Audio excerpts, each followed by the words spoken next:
Hey guys, how's it going? It's me again. I'm here in the mountains just above Lickdale, where I used to share a lot of quality time thinking, doing very in-depth thinking. I think I was sharing in other videos that I had a dog. It was a boxer, brindle color. He had a black mask. His name was Riggs.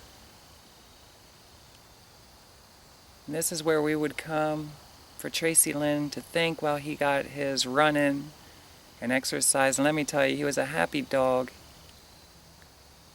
And there was something about his energy that not only did he teach me a lot, but that I admired because I wanted that spirit that he had. It seemed no matter what we had gone through together, he was always happy. Do you ever feel that way? You just want to be happy.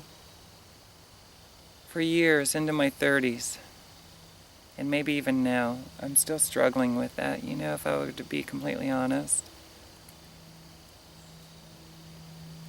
For the most part, I think I just want to be myself, like anyone else, and connect with people with similar passions and have friends, I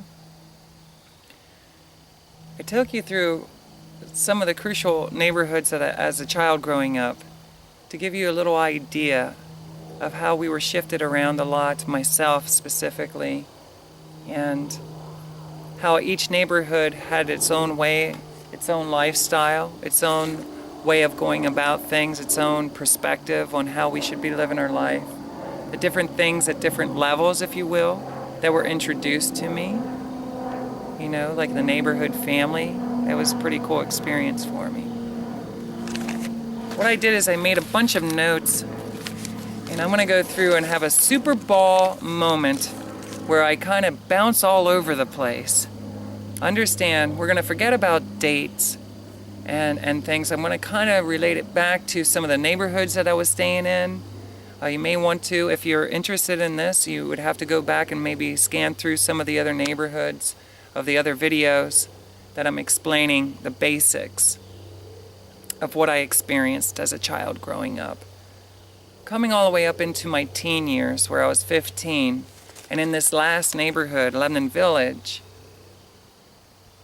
I was at the point in my life where I was desperate to escape my own reality.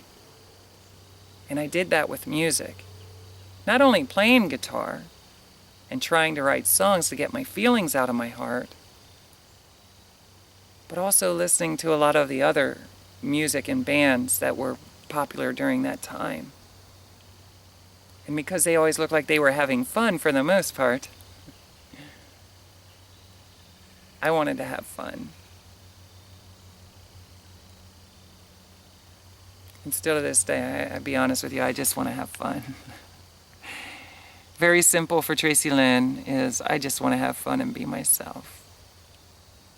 I'm hoping that by sharing my story, whether it's to myself, to my son, to my family, to my friends I grew up with and shared life with, I'm hoping that I'll have closure. That I can just pick up and move on and start living in the now rather than constantly reflecting back over the years of my life. What do you say? Sounds like a pretty good idea, doesn't it? But it's very important, too, that I go through my history to have a better understanding about why I am who I am, to find forgiveness for myself. So here we go. I don't know how well this is going to go. I'm sorry if I'm stuttering over myself as I just have.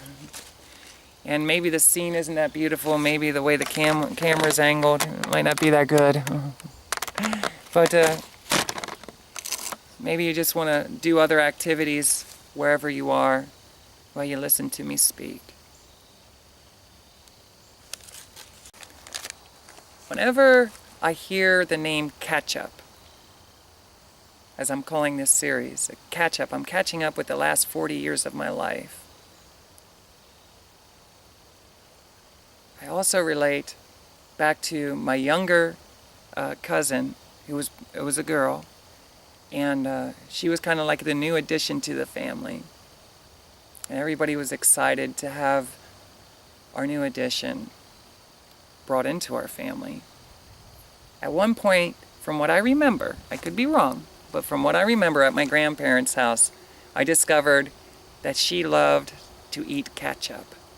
Not necessarily on anything, but she just loved ketchup. So from that time on, because I somehow was introduced to that, because I thought that was disgusting, how can you just eat ketchup? For the rest of my life, every time I hear ketchup, I think of her. And I think of being at my grandma's house when I remembered that.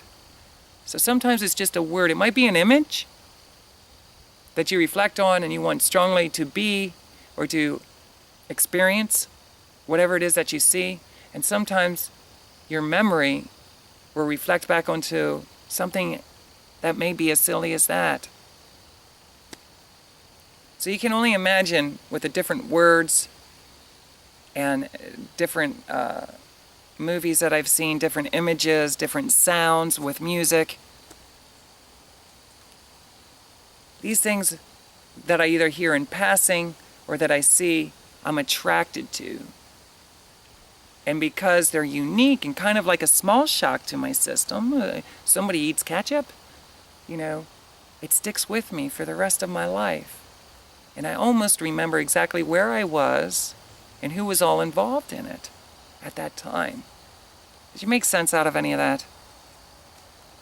I hope that as I go on into the later years, it will be a little bit clearer for me. And I'll be able to speak a little smoother. But as we're bouncing around here, this is going to be like babbling. A whole lot of nothing maybe to you, but it's kind of emptying out my heart. Getting everything out of my system, maybe to have a better understanding about myself. Okay? Forgiveness? Okay. One of the preachers that was really big back in that time, maybe through the 70s and 80s, dominantly at my grandparents' house, was Jimmy Swaggart. And I don't know why or who had it on, but we used to watch a lot of Jimmy Swaggart programs in that house. Remember, I told you, it felt like there was silent judgment, but I'm not saying it came from anyone specifically. But I know my grandparents had a big passion for Jesus and for God and their beliefs. Very traditional back in the time. And whenever I went there, for some reason I felt that there was a silent judgment upon me. Was I condemning myself, maybe? You think that's possible? Because of things that I was hearing? Even as simple as having long hair, was it wrong for me?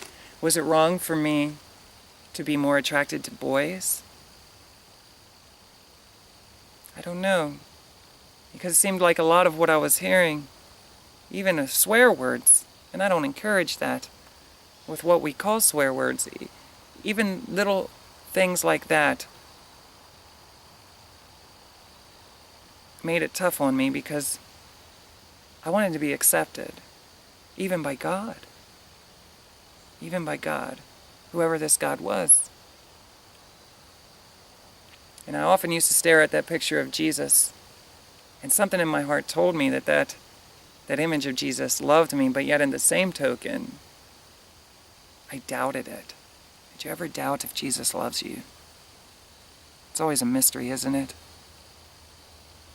Especially when people say that his love is for everyone. But yet you feel like you're being judged in every area of your life.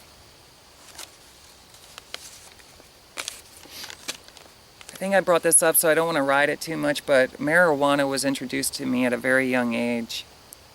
It wasn't like our household had it on hand all the time as far as I'm aware. But I remember, different guys that my mother might have dated, or what have you. That was kind of like a funny thing. At that day and age when you would smoke marijuana, it would make you giggle a lot and laugh, and it would do weird things to your head, and you'd start doing goofy things. It was more like a novelty addition to our family. It got more dominant, of course, as I got older. I realized that when I would smoke marijuana, which I don't anymore, it would open up my imagination to all kinds of possibilities. Kind of like another escape from my reality. By the time I was 15, I most certainly was seeking every way possible that I could escape my whole life. Just everything around me. Take me to another world, if you would, please.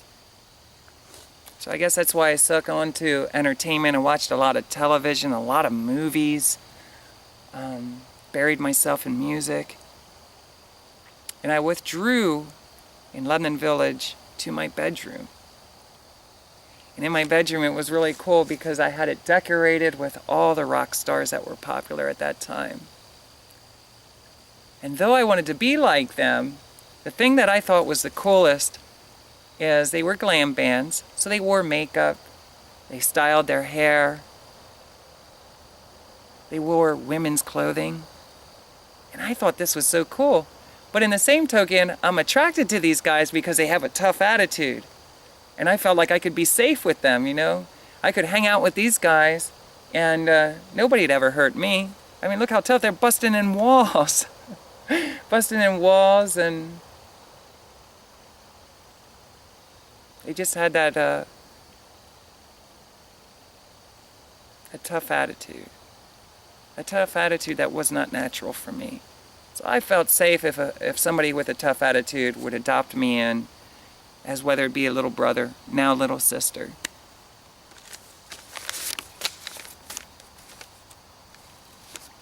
Remember I told you about a cat? If you look back on some videos of where I was living in Jonestown, I told you about the cat situation. Where I took a cat and that I found outside and I tried to provide a home for it. And in the end I find out that that cat died the next day. I felt awful. Even to be honest with you, when I reflect back now, I feel kind of awful. I mean, what if I would have just let that cat go? Well, when I was living in Union Alley, somewhere along the way, I found a cute little bird. I mean, it was only probably, like, it would fit in the palm of my hand. It was a little robin bird. I don't know how I found it or where it was, but I do remember I took it home to my mom. It couldn't fly, the wing. It looked like the wing was injured. I want to save this bird's life. I'm so excited. I got a new pet. I got a new friend. And remember, back in that time, I was still kind of pretending. And I didn't really have a whole lot of friends other than my stepbrothers.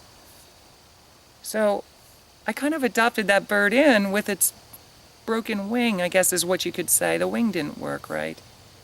And I put that bird in a cage. Somewhere along the line in our basement, we had a bird cage. And I remember how excited I was. And I used my own clothing articles and tissue paper, all kinds of things to make as comforting, to make that bird as comfortable as possible in this cage. I didn't know necessarily what to feed it, so I was asking a lot of questions with my mother. You know, how can I feed it? What do I give a bird? You know, I didn't know if I was giving it people food, if I give it water. I didn't know what to give this bird, but I just want to cut a lot of this out and just say, can I tell you that no matter what I tried to comfort that bird, no matter what I tried to care for the bird, that within a very short time that bird died. Can you imagine how awful I felt? This is the second animal that I remember that I took in hopes of rescuing. And it didn't work out too good. So I often thought, where was its mommy or its daddy or its friends? And what if I would have just let that bird go? What if everything worked out for the bird? Did me putting that bird in a cage smother it in some way? I felt awful. And I look back now, and I still ask questions, you know, out of curiosity, what would have happened if I would let the bird go? Remember, I carried this into even when I had a dog. I was very protective over that dog, and I sought out other people's advice on how to care for that dog to the best of my ability, and we did good for each other. I learned a lot through him, and you'll find that out.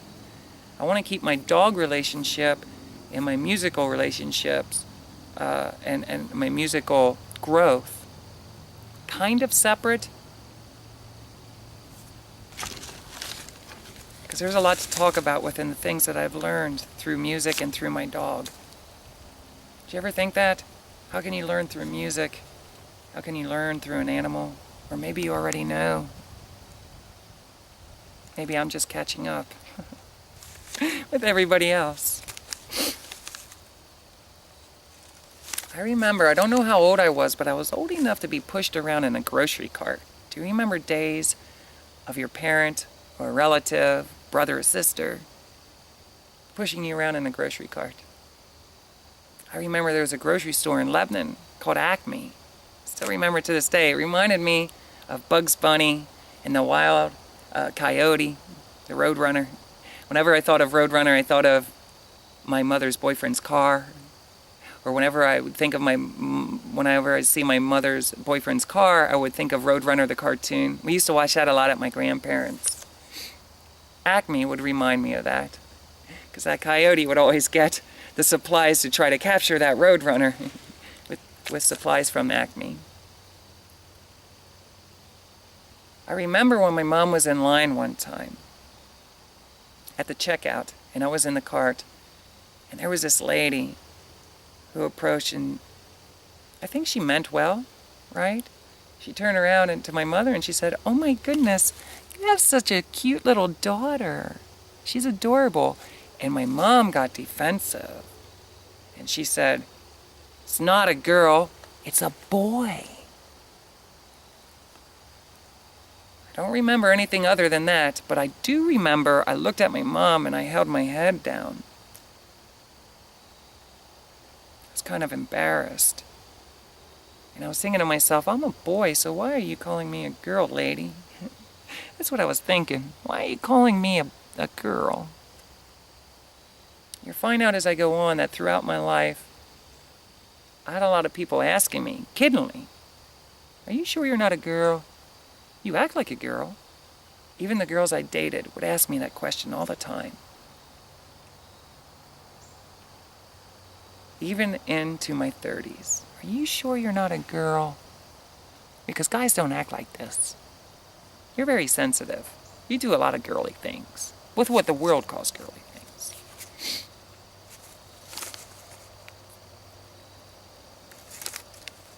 On a happy time, I wanted to reflect back on Lafayette Street in our front yard. We used to have the garden hose that run out into the middle of the yard, and we would attach this little water bug. That's what it was called. It looked like a ladybug, water bug. We called it the water bug, I think. Check it out. It might even have some images online.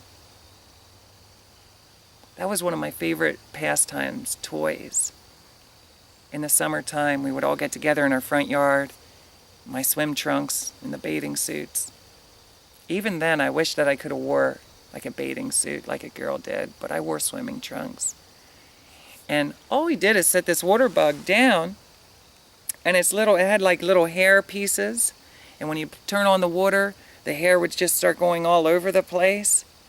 And the whole thing is you just run and you jump over this. What is the purpose of that? I really don't know, but I know I enjoyed it. I enjoyed it a lot, and so did my brothers and my sisters, and our friends from the neighborhood would all come down and run around and jump over the water bug.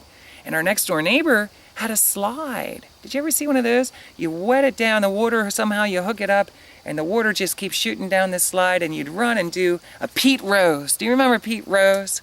Oh, he was one of my favorite baseball players of all time. Mike Schmidt and Pete Rose from the Philadelphia Phillies. I wasn't much of a sports fan, but whoever it was, my mom's boyfriend or whoever, used to watch the Philly games all the time. And I remember that they liked them a lot, and them are the only two names to this day that I remember on any baseball team at all. Mike Schmidt, and Pete Rose. And everybody wanted to do the Pete Rose. So we do the Pete Rose on this water slide. And we'd be laughing and carrying on. I was telling you a lot about my fears.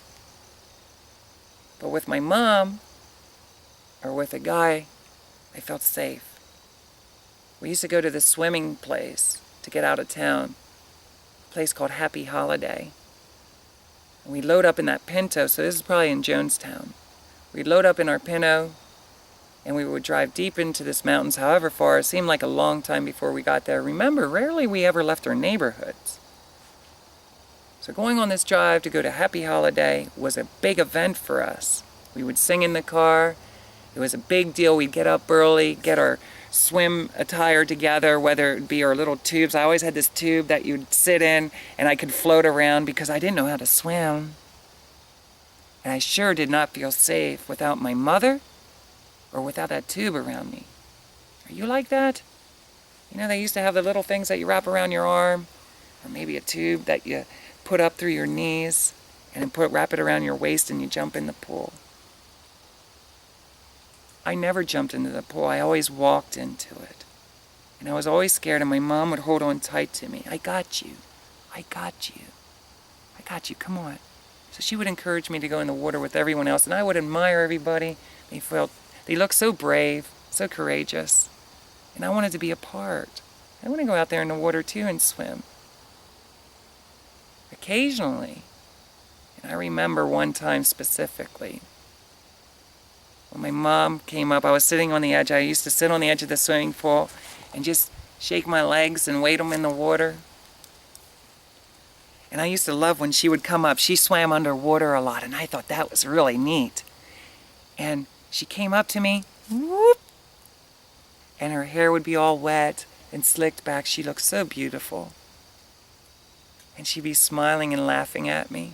And she would encourage me, come in with me. And believe it or not, my mom would somehow get me on her back. And she would swim around this swimming pool at Happy Holiday. And I thought I was a part. You know, I'm a part. And I felt like a queen, like a princess. You know, I really did feel like a princess at that time. Like a person of royalty. This is my mom. And my mother is swimming me around this pool on her back. I was scared, but I still had the opportunity while I'm holding on, because sometimes I get shaky, I might fall off. But she always kept assuring me, I got you. Everything's going to be okay. Have fun, have fun. That was the only time I would go into the deep end, was on my mother's back. Another thing we liked about Happy Holiday, besides the pizza, they had the best pizza ever. Besides Papadino's. We used to take turns, all of us kids running over to the jukebox that they had in an enclosed area. And with my mom, we would get the opportunity to select from a jukebox our favorite songs. What do you want to hear? And right now I can't really reflect back and remember some of the songs that we used to play, but we usually picked the same songs over and over again. And it was neat because they would have the speaker system out there for everybody to listen to, so you're getting to be kind of like the DJ. They're playing our song. I just remember how I would hold my head up because I was walking out with my family after, whoa, you see that bug? After picking the song to share with everybody else. That felt good. It felt good to share my favorite songs with everybody that was there. A lot of happy moments. I see my battery's going to start going dead, so I apologize. I'm going to have to probably cut it off. If it cuts off here, just know that I'm going to start it back up and continue on.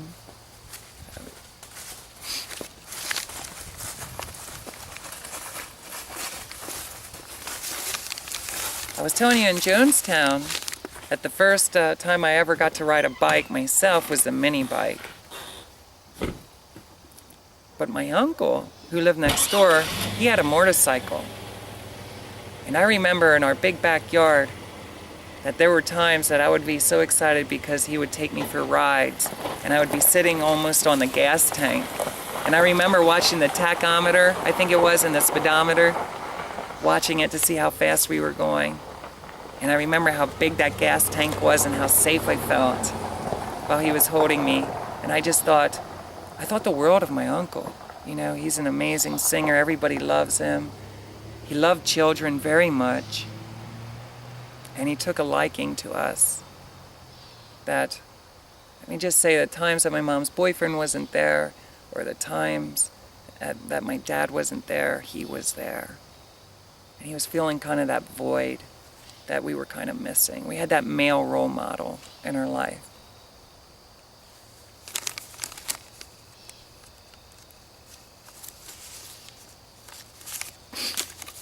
I have a little note here. I don't necessarily remember what it relates to, but just much like getting my bike, I've learned early in life that if I cried, I would usually get what it is that I desired. It was usually small, and I understood that, I understood I had to be realistic. I knew that my mom, we were on a tight budget, and there were certain things that I just wouldn't be able to get at that time. But maybe it was ideas that she would wait till Christmas to surprise me, She'd keep that in her memory, things that I would bug her for. But I've learned early in life that if I cried like a sissy, eventually I would get what it is that I wanted. And I had mixed feelings about that. Did you ever have mixed feelings because you wanted something so bad, but you knew realistically it wasn't fair to somebody to feel that they had to do it for you? That's how I used to feel when I would cry to my mother. In that house in Jonestown, a happy moment for me was when my mom helped me to tie my shoes. I was just getting ready to go to first grade. I better start getting myself ready. We're going school shopping for clothing, and I don't want to be an outsider not being able to tie my own shoe. What happens if I go to school? Who's going to help me? Who's going to help me tie my shoe? Did you ever think of something as silly as that? I'll never forget when my mom had me sit on the edge of the bed, and I kept trying until I got it right. She kept encouraging me. You can do this, you can do it. And she did it slow, one string at a time. She showed me how to tie a bow. I was so excited to learn how to tie my shoe. Let me see, is there anything else on here? I got that one out of the way. Talked about the bird. Now we're going back over to Union Alley. See, Superball moment. In Union Alley, remember I told you my mom's boyfriend, he would set off a fireworks display that the whole neighborhood, they would just gather on 4th of July. Instead of going to our local park, Coleman's Park, to see fireworks, everybody wanted to see his. We were up close, and the display that he would have was just phenomenal. We were all having a good time together in the neighborhood. Well, that stuck with me. And how I admired that and viewed that as a child is I wanted to be able to set off fireworks too, because I looked at that as being a brave thing. And I'm not recommending doing this. Please don't do this. But on Union Alley, hey, sorry about that. I knew that was going to happen. I ran out of memory on one side of the camera, and I had to change it over to the chip. The chip. I was talking about fireworks. But my stepdad also set off fireworks too. It was never the same, of course. It was different. And I was still stuck, even at that time. Remember, this is the place in Union Alley where depression has seriously set into my life. It's the first time I remember experiencing depression. But he would set off some pretty amazing fireworks as well. We'd always have leftover, and they would be kept up on our kitchen refrigerator. And it was never encouraged and strongly urged that we never play with fireworks. Please don't. Please don't, unless you're adult supervised and you're in a place where it's considered legal to be doing this. But instead of just playing with the snakes, if you know what I mean, and little poppets, let me just say that, and sparklers. Let me just say I wanted to learn how to set off bottle rockets and stuff as well. But my biggest fascination, which started over on Lafayette Street, was smoke bombs. Did you ever see a smoke bomb? They come in all different colors, and you get to light them, and you throw them, and it's really neat to see them once they light up, and you see the trail of smoke go. Isn't that exciting sometimes, to just see something silly like that? Well, let me tell you something. If you ever do anything like this, please be safe, please. Don't do it without an adult around. But I used to take a soda bottle, and one day I took firecrackers. I always thought it was neat to see them explode and how they would go off, especially the more that you put together. You light these things up and made a bigger explosion. It was wilder to see, like out of control kind of thing happening. Well, I used to put smoke bombs and firecrackers in the soda bottle on my bed. Please don't do it. And I'll never forget the day that I did that and the bottle exploded on my bed. The first fire that I created. The house didn't burn down, thank goodness, but my mattress set on fire, my blankets. I was so scared I didn't know what to do, and to this day I don't know exactly what I did. I think I went into the bathroom and got water as quick as I could and threw it on. I don't know how I got the fire out, but I remember the glass just burst and went all over the place, and my bed was on fire. That's a mixed feeling. That was a scary moment for me because I did not want to get caught playing with the fireworks when I was told not to. That happened in that house. And these soda bottles, back in the day it was Coca-Cola, and I would strip, when I would be bored walking around the neighborhood after I would drink the soda, I would strip the labels off into little thin pieces, and I would shove them into the bottle, and I would go home and fill these up with water, and I would collect them. And I don't know why I was always fascinated with that, but I had a soda bottle collection with the paper inside filled with water. I don't know why I did that. Did you ever do anything silly like that? But that was a pastime for me.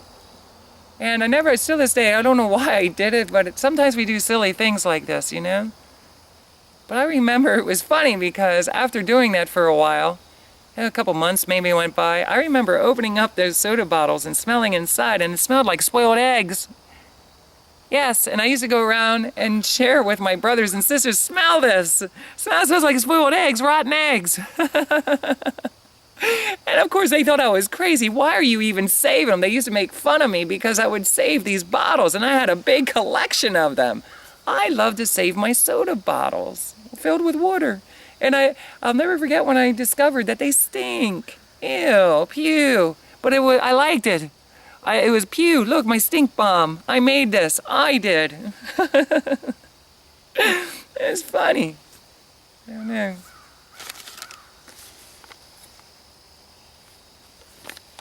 I told you that I lived with roaches and things. I can't remember too much about our pets as we were younger growing up, where we had cats, where we didn't have cats. I told you about my cat situation. We may have had fleas on Lafayette Street, you know, from having animals. I'm not sure. But I do remember on Chestnut Street that I somehow had a cat, and this cat was called Mr. T. Yes, and it was a gift to me by a friend who no longer, they couldn't take care of it. I don't know if him and his mom were moving or what the deal was, but they gave me this cat to care for. Mr. T. Orange and white. Tiger striped. I always loved the tiger striped cats. Ever since my childhood. I think on Lafayette we actually did have fleas because we had a Cupcake which was black and white. If I'm not mistaken, we called her Cupcake. Beautiful, beautiful cat. Didn't want much to do with company. Would always hide behind the sofa. And let me tell you something, when you'd try to get her out, she'd scratch you. She'd scratch you. Did you ever get scratched by a cat? That hurts. Mr. T was a cool cat, and I remember I wanted a collar around him with little diamonds. I was always attracted to white diamonds, specifically. And I think it was a blue collar, because I was thinking a boy cat should have a blue collar, you know? Because I was kind of programmed that only girls have pink, purple, fluorescent colors, and guys have blue. This Mr. T cat would go in and out. I'd open up my second floor window, and this cat would go outside, and I thought it was so cool, because how did it get out there and live? And it always came back, all the time. And I was like, where does this cat go? I used to walk around the neighborhood thinking, where are you going? Where did my cat disappear? And how does it end up finding its way back home again? I used to be scared to leave the neighborhood because I might not be able to make it back, but this cat inspired me. How in the world is this cat leaving our house from the second floor? And it would shoot down the tree, of course. I was always in awe of this. I was always in awe of this. He was my favorite cat. I don't remember quite what happened, if we had to find him a home or something happened to him. Remember, this is a house where the first time that we had a dog that turned on one of my siblings.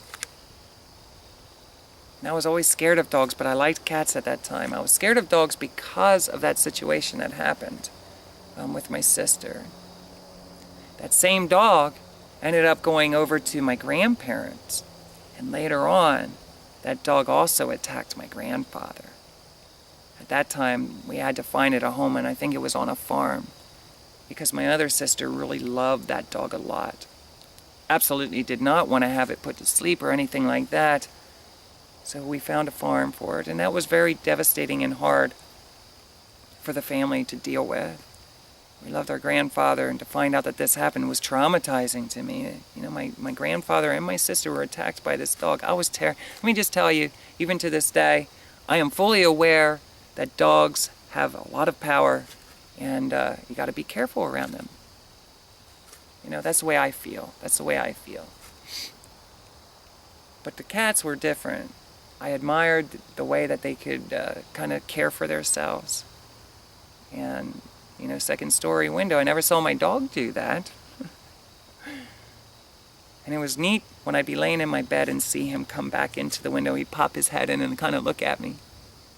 I also remember in Chestnut Street, that was the first time that we had a female cat as well that had a litter of kittens that I remember. It might have been before this, but the first one I remembered. She had them in my sock drawer. Yes, my sock drawer, because the dresser drawer was busted off of my one drawer, and I used to just put my clothing in there, like my socks and stuff specifically. And this cat, for whatever reason, felt out of the whole place in the house that the safest place to have her litter of kittens was in V-Cat's sock drawer. So I just felt so, can I tell you that I felt amazing? Because it was everybody scratching their head, and everybody had to come in to see these kittens into my room.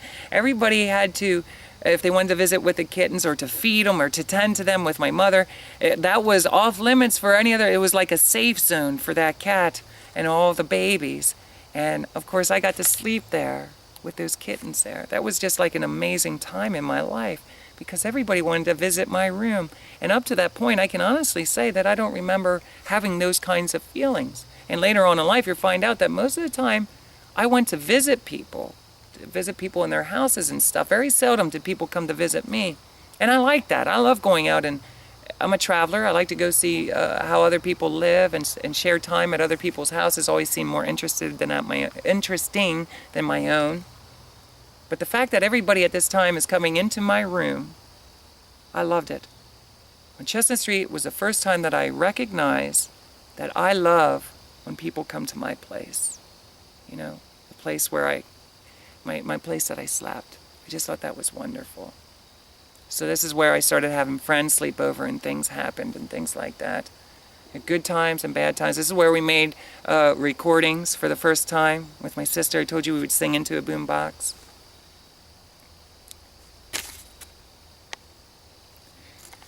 On Chestnut Street, remember I was telling you about the first time I got to meet, that I realized or remember, the first Italian man, and he lived with us. Well, for my birthday the one year, I might have been 10, might have been 11, I'm not sure. But it was young. I was still young yet, probably between 4th and 6th grade, somewhere in there. I got my ear pierced. Let me see, which one was it? It was my left ear. Still to this day, I have that ear pierced. And we went together at a place that we called the Plaza, which was a shopping center. And I remember that was the first thing that I've done with him that I will forever remember.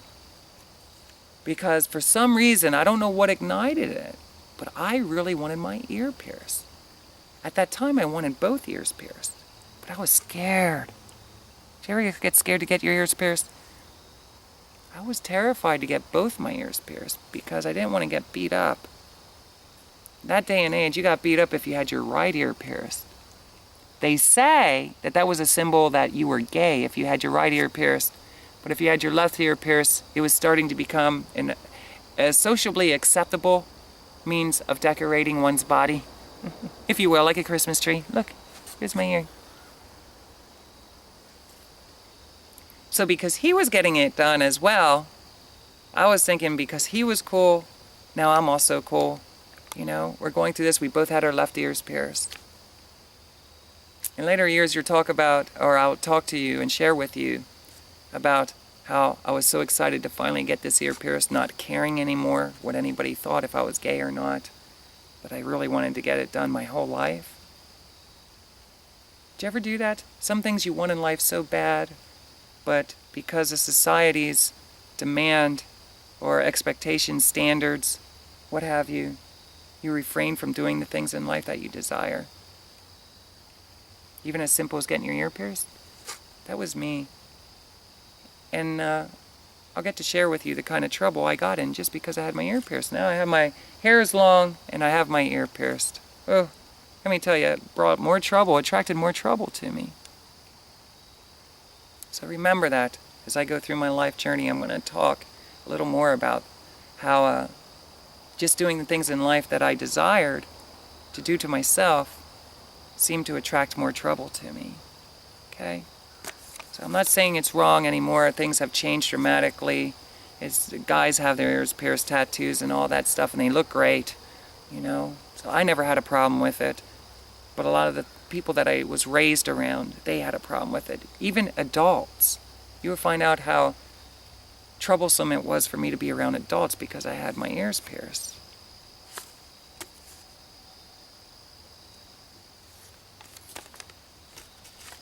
Do you remember ever seeing anybody, or maybe you're not a teenager, maybe you're not a youth, maybe you're in your 20s, 30s, 40s, 50s, 60s, 70s, etc.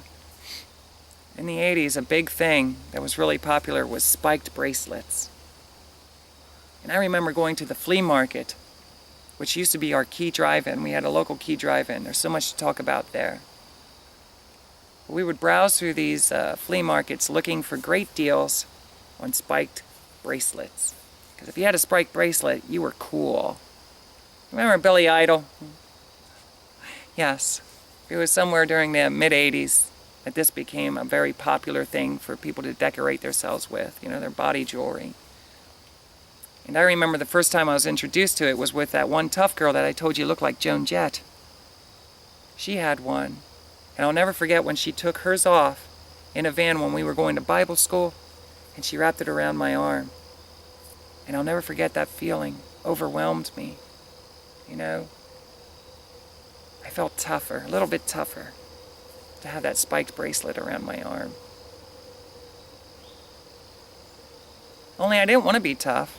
I wanted to create an illusion of being tough, so people didn't mess with me so much.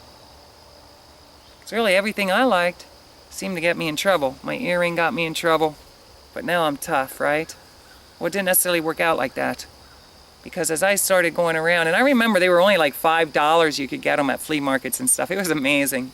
But to us, that was a big expense at that time, So we were always looking for good deals. Usually it was hand-me-downs, whether it was from my mom's friend that helped me, that went with me to get my ear pierced, or if it was something in later years, because I was always drawn to that ever since then. Ever since my Joan Jett friend wrapped that around me, I was always drawn that I wanted, especially when I saw Billy Idol, I want to have spiked bracelets. Or whoever it was. Was it Judas Priest? Maybe it wasn't Billy Idol.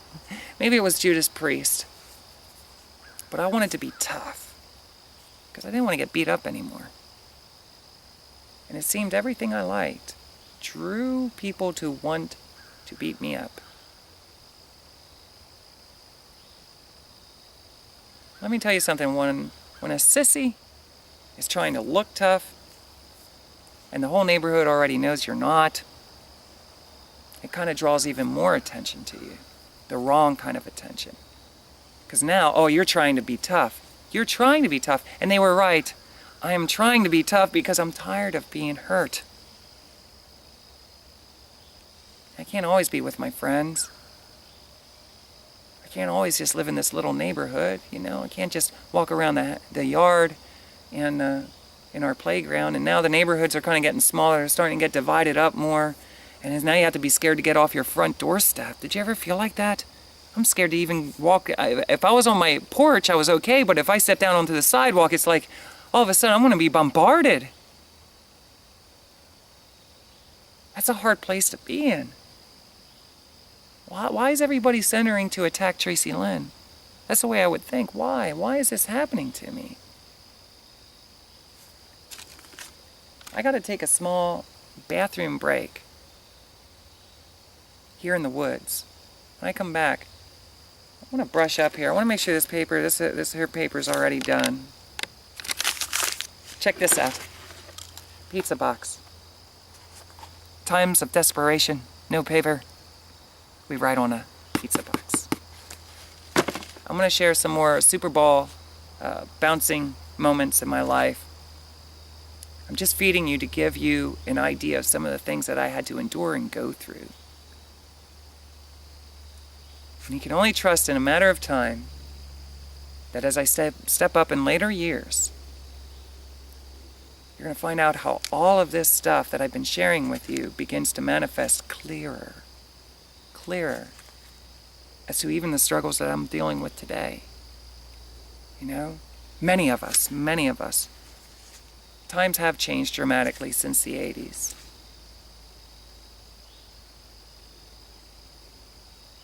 But I know there's still a lot of things that are going on. And thank goodness we have the internet, because some of us who can't get off the front porch and onto the sidewalk, maybe some of us are too afraid to go out our front door. Did you ever feel that way? You're afraid to go out the front door.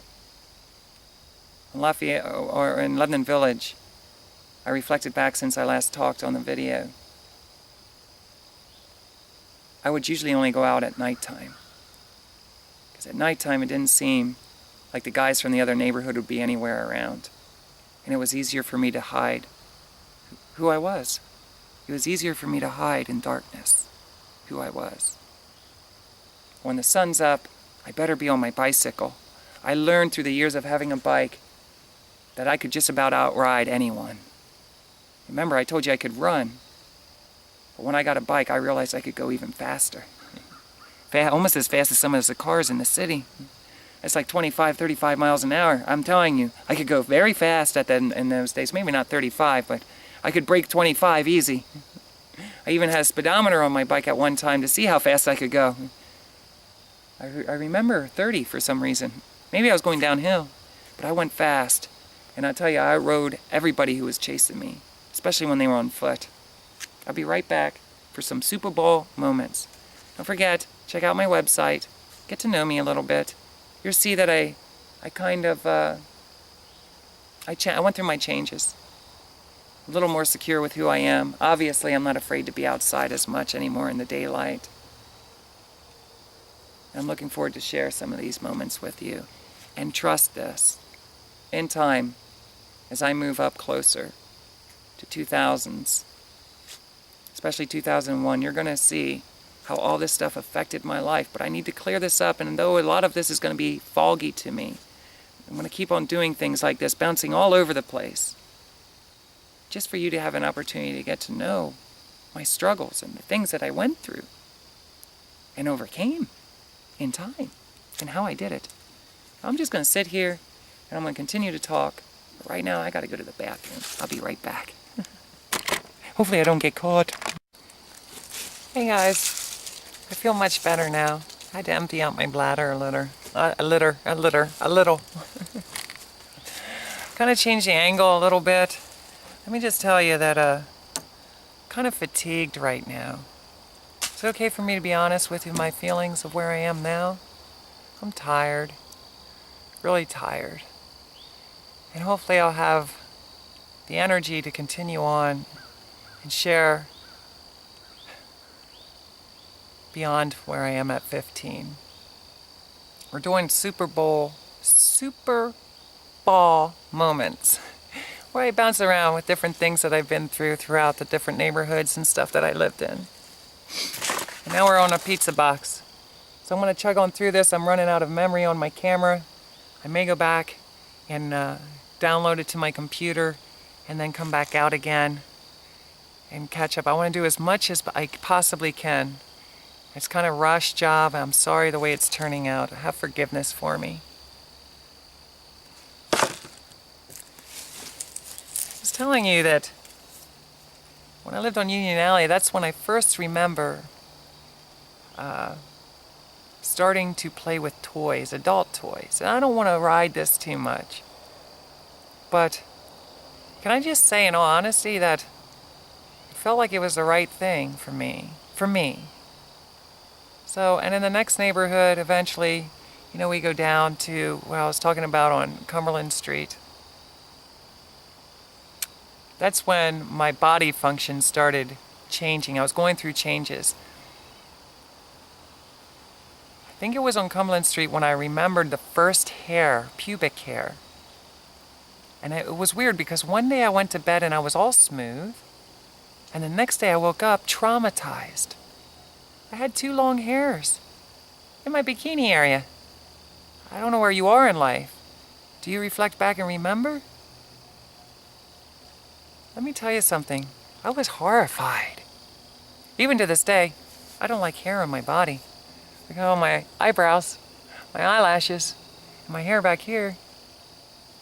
I didn't really want hair anywhere else in my body. I was always so grateful for the most part. I don't want to talk too much about this right now, but for the rest of my body, besides my legs, I never really did have too much hair, and I'm very grateful for that, even to this day.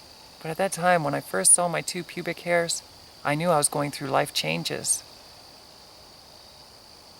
And I didn't feel comfortable to talk to anybody about it because of everything else that I had endured in my life. Did you ever feel that way? You're going through life changes, and who do you talk to? I'm struggling with a lot of this by myself. Not because I have to. Could have talked to my mother.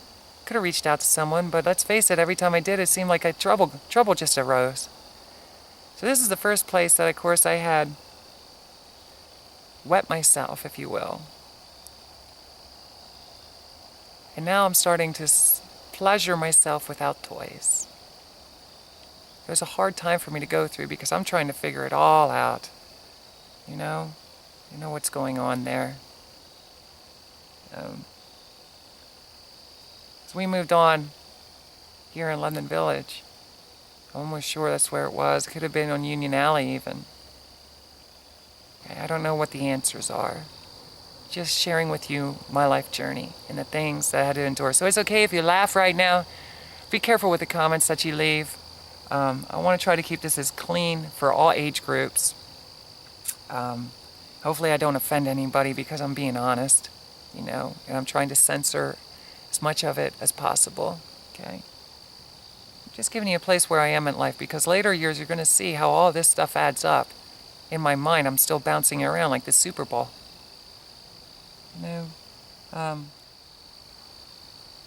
So when I went throughout my junior high school years, especially, and you'll find out, I'll talk more about my school life, you'll find out that I always wanted to be a cheerleader my whole life. In a way I am now. I'm cheering you on.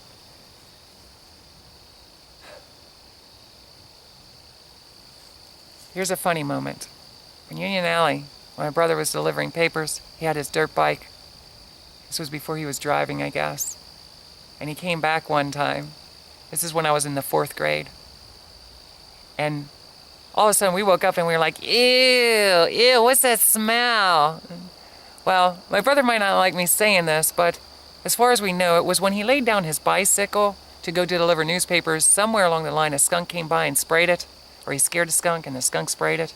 And let me tell you something. I never forgot about that because he brought the bike into the house and it was on him and it was throughout the whole house. That smell was awful and throughout the whole house. So much that we went to school, all of us went to school, and all of us got sent home. I was in the 4th grade, and I remember walking through the front door, and everybody was mentioning about it kind of privately. What's that smell? What's that smell? And eventually, I told my one friend, the friend over there by the post office I was telling you about in other videos. You have to go back a couple videos maybe and watch through this. But, I told him, and somehow, I'm not saying he narked me out, but somehow what ended up happening is a teacher found out, came over to me privately and said, we got to send you down to the principal's office. And you got to figure out what to do about this, to the nurse. And they figured it was the best bet for me to go home. They told me some things to do to kind of mild it a little bit. And I ended up staying home that whole day because I was embarrassed to go back to school. I didn't want to go back. And let me tell you, that was a hard thing to do eventually when I did, because I was known as stinky. From that day forward, I was stinky. Thank you, my brother. I kept telling them it wasn't my fault.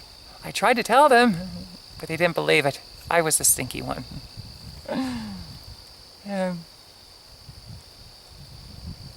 Throughout my life, remember I told you I was raised in a smoking environment. My mom had a lot of boyfriends and stuff that smoked. And we were around a lot of adults. They smoked. A lot of people smoked. And even the kids could go to the mini-mart stores and get the cigarettes for their parents. Obviously, we were starting to smoke. The first time I ever smoked a whole pack of cigarettes with a friend, we thought it was cool. He helped me onto the wall back in Lafayette Street.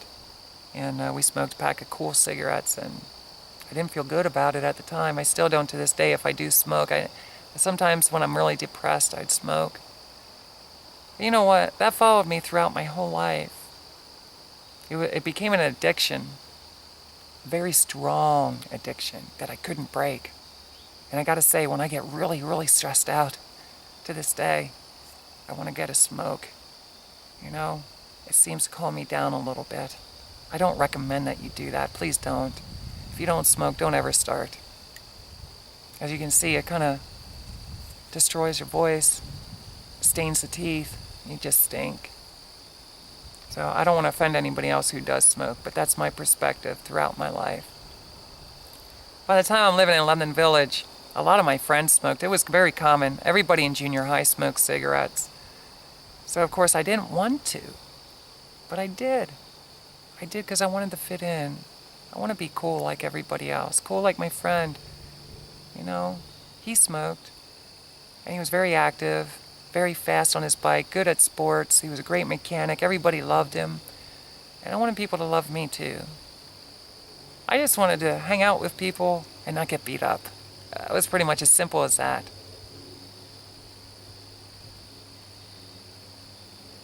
Through those years of playing guitar, I realized that I was trying to escape my reality. I couldn't figure things out. I wasn't telling people that I was wearing women's clothing behind closed doors. I didn't explain about my attraction to men, but here's something. For a season, we were living out at my grandparents'.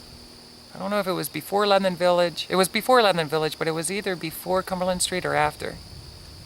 We went out to my grandparents', and somewhere along the line, we lived there for a little bit. I remember seeing my brother's girlfriend. She was beautiful, beautiful, beautiful girl. She used to wear these tight satin shorts. They were like a blue-green color. And every time I saw her in those shorts, I wanted to wear them. Did you ever feel that way? You see somebody out and about, they might have an orange cap on, and you're like, I want to wear an orange cap like that, you know? Well, I hope she forgives me, and my brother does, but I used to go through her clothing when they were gone, her dirty clothing. Yes, the dirty clothing. I was too scared to go through the clean clothing, but I would look for these shorts, and I'd put them on out of my grandparents. I felt so pretty. And I'd look in the mirror, I would go in the bathroom. I'm going to be honest, I would please myself a little bit. So a lot of people would say, well, you were a transvestite, Tracilyn. You're wondering, what is a transvestite? Let me just say that it varies in people's perspectives, but in simple terms, it's somebody who wears, like in a situation where a guy is, let's just stick with a guy who wears women's clothing and then gets turned on by that and pleases themselves, they consider that a transvestite. And in a society in America anyway, a lot of it is changing, but back in those days, it was kind of a very negative thing to be. You know, it was looked down upon. I was no different. Let me tell you something. I was no different than any other girl.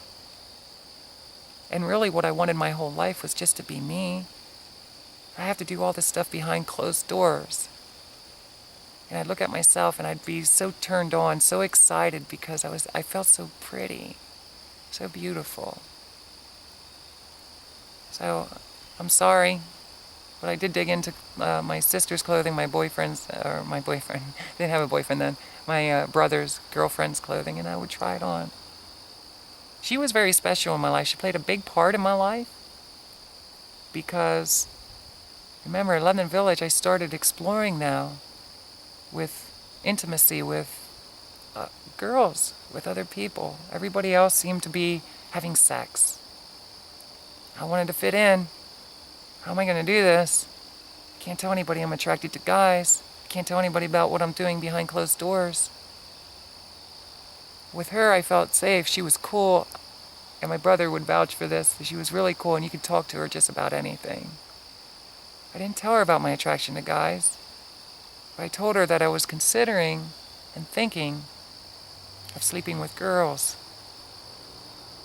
And she was the first one I felt comfortable to talk to. And I don't want to talk too much about that conversation. She had a Firebird. Reminded me of Burt Reynolds, but it was gold.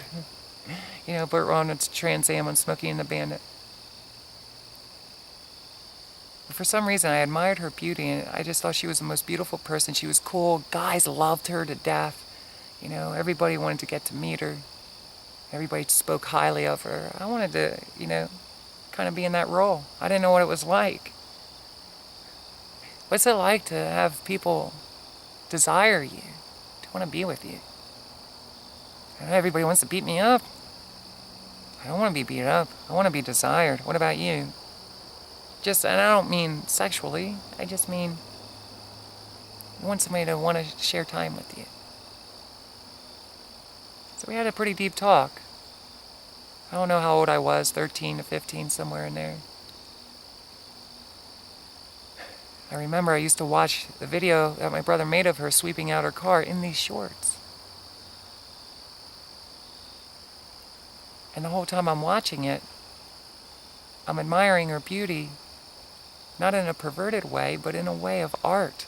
I'm thinking how beautiful she is. I want to be beautiful like that. This is my first really real-life girl that I had the opportunity to meet, that everybody wanted to be with and know. You know, her and her sisters were just known in the whole city to be beautiful. I want to be beautiful like that. You know, I want to dress in the clothing that she's wearing.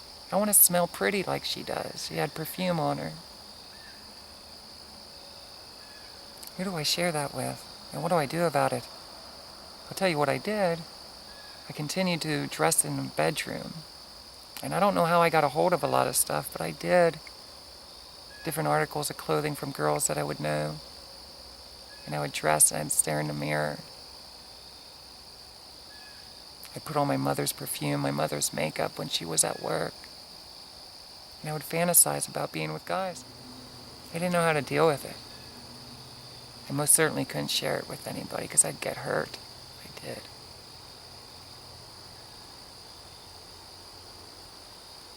When I was 17, specifically I remember, but it was probably when I was 16. Can I just say that I dropped out of school my second week into 11th grade. I wouldn't go. I wouldn't go the 11th grade year. I finally got enough. I'm tired of getting beat up all the time.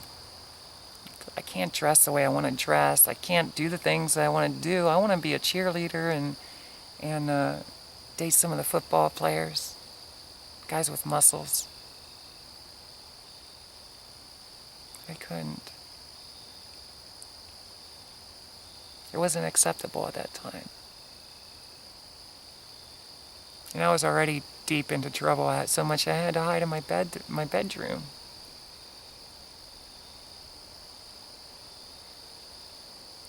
So in my 11th year, I talked and I begged my mom, please, I want to get a job. I want to work.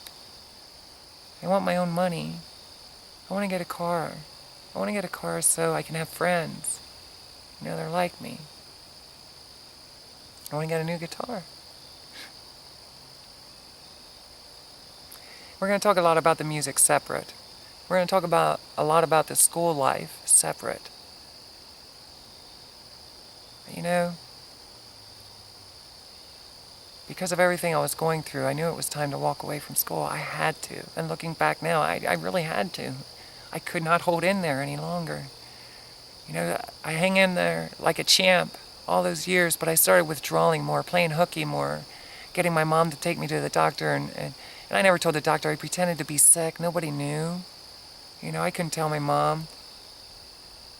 We were allowed to take off so many days from school in a row before we needed a doctor's note. And I felt so bad because I was making my mom take me to the doctor and pay money and for me not to go to school. And all I wanted to do was sit in my room and play my guitar and use my imagination. And while everybody was gone, I'd wear my women's clothing and pretend to have rock and roll boyfriends. My bedroom's the only place my imagination really went wild. Outside of it, I was just simply depressed. Totally felt outside. No matter what group I was in, I didn't fit in. I just knew I didn't. When I was 16 or 17, I got my first job working for a masonry company that year. It was time to cut the hair. Can't remember if it was Long John Silver's that I worked at, a fast food chain, or if it was that masonry company. But for whatever reason, I knew when it was time to get a job, you cut your hair. And I'll never forget how I felt when I saw myself in pictures, or I looked in the mirror. Did you ever do that? Did you ever maybe cut your hair or change something about yourself because you feel that's the only way you're going to get by, and the world around you is kind of demanding, you know, cut your hair, change this about yourself, or you're not going to get a job. You know, you're not gonna be able to get a job and then have money, and then have a car so you can have friends, and dress the way you want to dress, and get your guitar or whatever it is that you want. I felt that way. So I cut my hair, and it was like everything about my life changed. From that day, I hated myself. I hated what I looked like.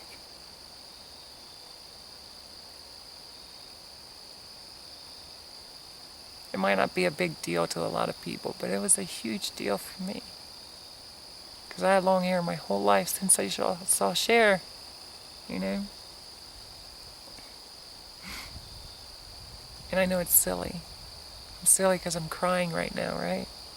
It happened years ago. But I still remember how hard it was for me to do that. I got a job working for a masonry company or Long John's. I don't remember which one was first, but I remember working with these masonry guys because I was attracted to all of them. But I couldn't tell them. I'm sorry, guys, if you see this. I was attracted to all of them. And I was kind of the gopher. So whatever they needed, I did. But I was afraid of heights, remember? I was afraid of heights. So when they built the scaffolding and stuff, I wouldn't go more than 2 up. And usually the other helpers, they were brave and strong, and I always admired them. They had big muscles and stuff. And these were adults now that I'm around. I love older men, remember? I told you I felt safe, so I felt safe there. They would pick on me, but they wouldn't let other masonry company guys pick on me. But they picked on me. Sometimes they'd throw mud down at me, just to make me laugh. I don't think they really wanted to hurt me. I don't think so. Didn't feel that way. Felt like they were just teasing me all day. I was their entertainment.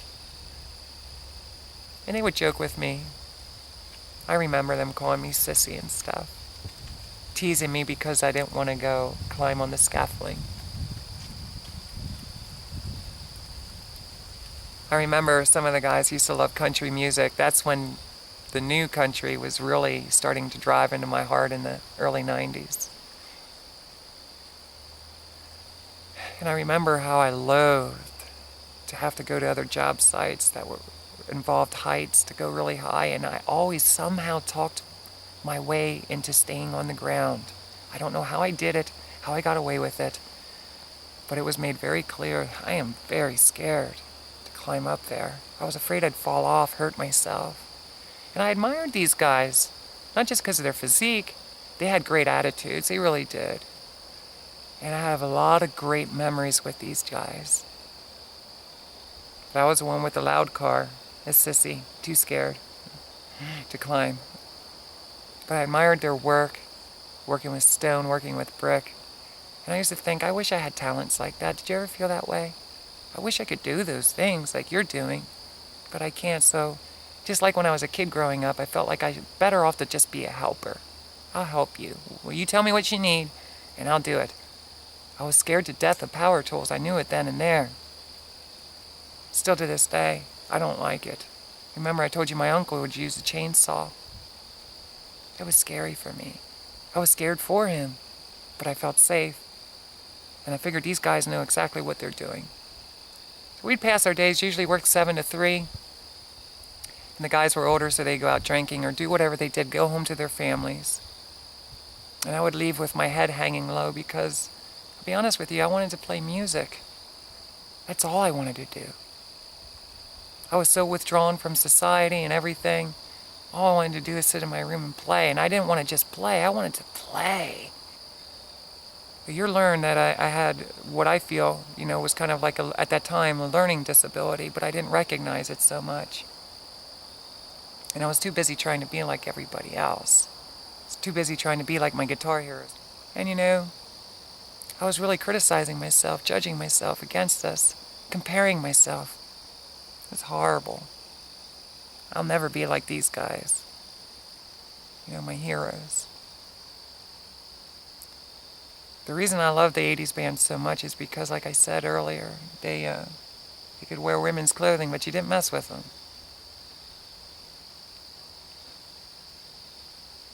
So in a society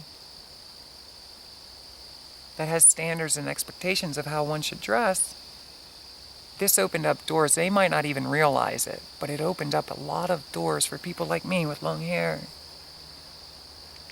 They wanted to wear women's clothing. So thank you, rockers. I love you. Maybe too much, but I'm very grateful that you guys were courageous in bringing rock and roll and women's clothing to all of us. I remember at London Village before we'd go roller skating. At that time I had brunette hair. That's my natural color, darker. But I wanted that blonde streak in my hair. I wanted my mom to curl it. When I'd go roller skating, she would style my hair. I'd drink. I'd always get drunk before I went roller skating. I would not go out with my friends anywhere, usually, outside of the neighborhood unless I was drunk. You ever find yourself like that? Gotta kind of numb yourself a little bit. It seemed then I didn't care so much. I would be drunk to go roller skating. We always had a really good time. A couple times I got sick. Roller skating is a whole nother venture. That goes along with schools and my music. Gotta separate that a little bit. Roller skating was our favorite thing to do with friends. Every Friday, every Saturday, and if you were really diehard, you went on a Sunday. Yes, you didn't go to church, you went roller skating. Or after church, you went roller skating. I went roller skating with my friend. I was telling you, he was kind of like my second superhero friend. My big brother that I always desired. I loved my brother, by the way.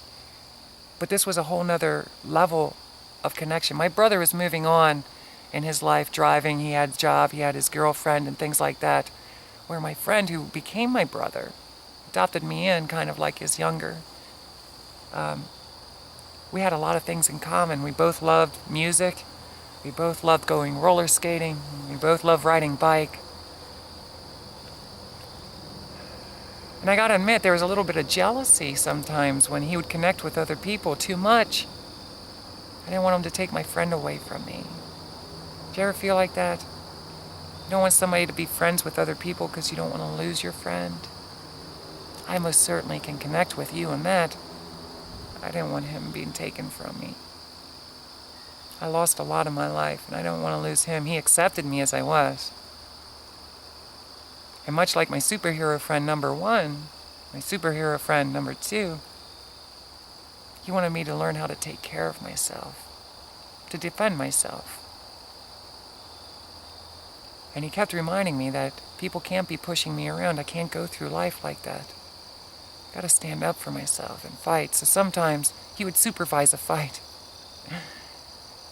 And he would teach me what I did wrong, you know? It's kind of like he was a coach. I was kind of confused about that. You ever get confused about that when a friend's kind of encouraging you to fight somebody who's picking on you? You don't want to do it, but your friend is strongly suggesting that it's in your best interest, or people are just it's going to manifest, and a lot more people are going to want to keep fighting you. You're a target. So I had mixed feelings with that. Why would he want me to do this? But yet at the same token, I understood why he wanted me to do it. And I would think to myself, why can't you just fight for me? I don't want to fight.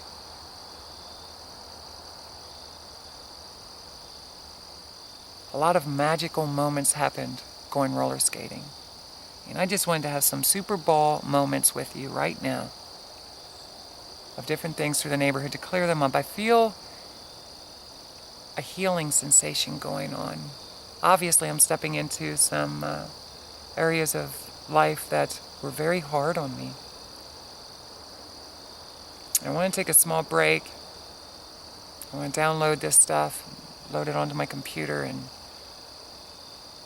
start with a fresh train of thought, and kind of have a lot of Superball moments from the time I was 15 till my 30s.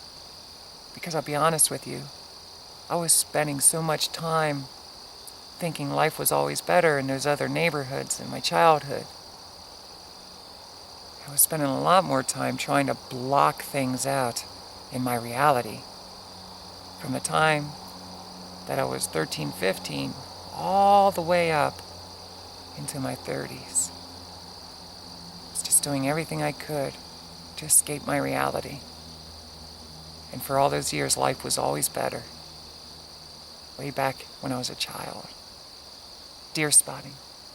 Up in the mountains. You know? During burnouts with the car. It's something I've been wanting to do for a long time. And when I was back in Ohio, after coming back from Las Vegas, which you'll find all this stuff out then, I was in Las Vegas and some things came down and I ended up back in Ohio. And I don't want to talk a whole lot about that now, but let's just say that I went through this process without the camera. Without going back to these spots in Pennsylvania. It wasn't the same. But I'll tell you what, I never cried and felt so much pain in all my life. It needed to come out. And I told myself when I do it with a camera, I want to share it with whoever's interested. My hope is that it'll help somebody somehow. Maybe get you to get to know me a little bit. Maybe my family will understand a little bit of things they never even knew I was going through. And my friends. Because let me tell you something. When I came out, and I mean come out as a girl, I lost everything.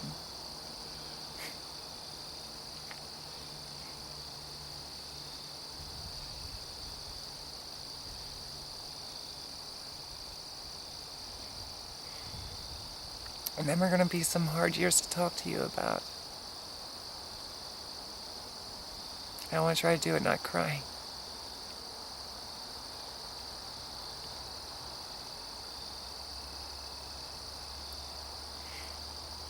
I want to smile. I love who I am. I didn't always feel like the world around me loved and appreciated who I was.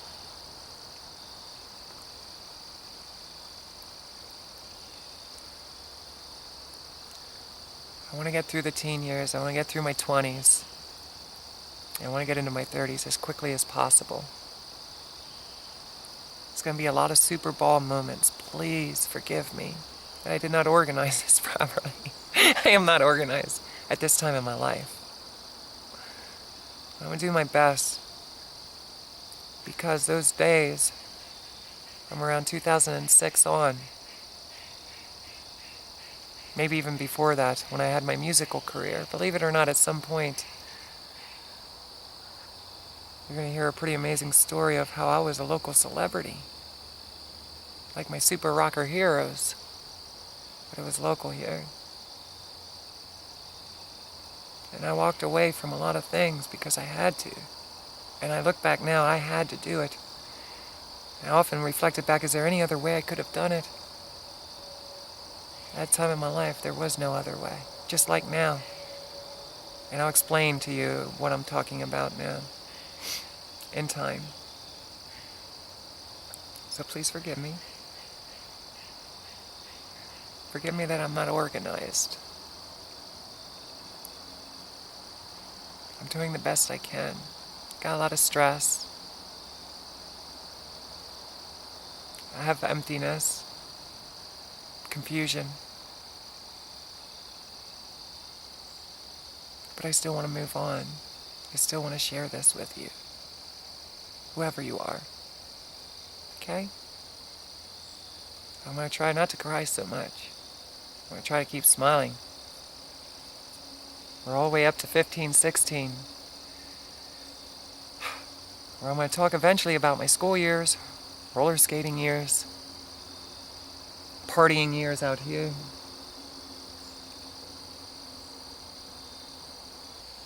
I think differently maybe than a lot of people, or maybe I don't. Maybe I don't think so different. Maybe we all have a lot more in common than we give ourselves credit. I love you, and I'm going to be out back here today. I may come here, I may go somewhere else. I want to go somewhere quiet, where I can just talk, and let come out whatever comes out. Is that okay? I'm sorry if this bores you. This page wasn't created to draw excitement to it or anything like that. Let me just say that VCat, Vblog, wasn't meant for that. It's meant to share my life story. Okay. I do have another web page though, YouTube page. It's Tracilyn Michael. And if you type it in, you'll be able to get to know a lot about me just through that. It's more entertaining. This might not be so entertaining for you. I'm finding it a little bit harder for me to laugh or to want to walk around and show things. I think I'm going to be doing a lot of sitting, talking. Is that okay? I hope so. Because I'm going to do it anyway. And if you want to insult me, go ahead. Write down anything you want to. Just know that I prefer that you don't insult a whole community of people. I am a transsexual lady. I've been my whole life. Only during my life it was undiagnosed until I was in my 30s. I've been evaluated by many people in the profession, psychological, medical. We're still all, as a society, as a humankind, we're trying to learn as we go. But it's real. And many girls will tell you that it feels like you're a lady trapped in a man's body. You know? You'll find out if I have enough time to share with you. That's a good way to explain it. But I have a lot of different perspectives on the reality of that. Because I'm going to tell you, I wasn't born in the wrong body. I was born in the right body.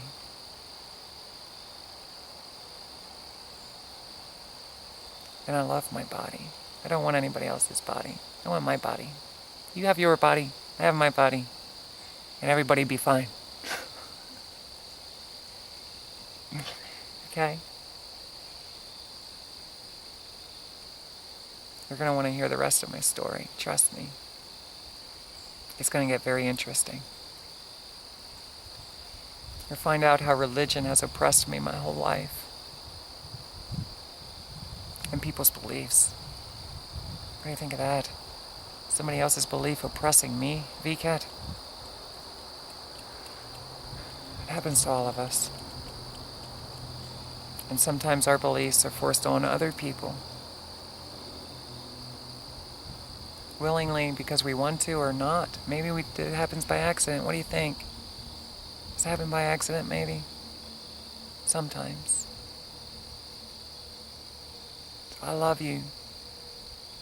I'm going to try to organize some things here, some thoughts. So when I talk to you off my pizza box, I'll be able to just go down through and bounce around place to place. Let's forget about years. I'll give you a general age. Locations, excuse me. Did I burp? I'm sorry, that's not very ladylike, is it? I thought I'm a lady. Ladies burp sometimes. We fart too. And we pick our nose. Sometimes. But not all the times.